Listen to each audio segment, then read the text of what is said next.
আসসালামু আলাইকুম। ভর্তা প্রেমিকদের জন্য নিয়ে আসলাম মজাদার তেঁতুলের চাটনি দিয়ে পেয়ারা ভর্তা। অনেকেই হয়তো এই ভর্তাটি চিনবেন, আর যারা না খেয়ে থাকেন তারা একবার হলেও বাসায় ট্রাই করে দেখবেন। একবার খেলে অবশ্যই বারবার খেতে ইচ্ছে করবে।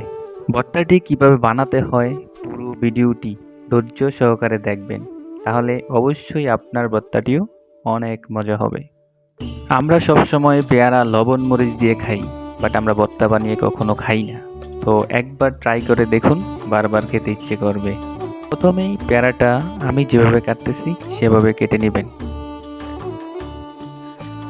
আপনারা চাইলে বটি দা অথবা দা ব্যবহার করতে পারেন, আমি ছুরি ব্যবহার করতেছি।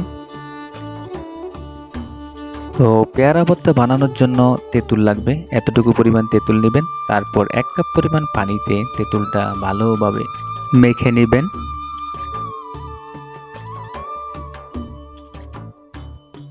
তেঁতুলের মধ্যে আমরা ব্যবহার করব প্রথমে 1 চা চামচ পরিমাণ লবণ, 1 চা চামচ পরিমাণ বিট লবণ, 3 থেকে 4টি শুকনো মরিচ টেলে নিয়ে সেটাকে গুঁড়ো করে নিতে হবে।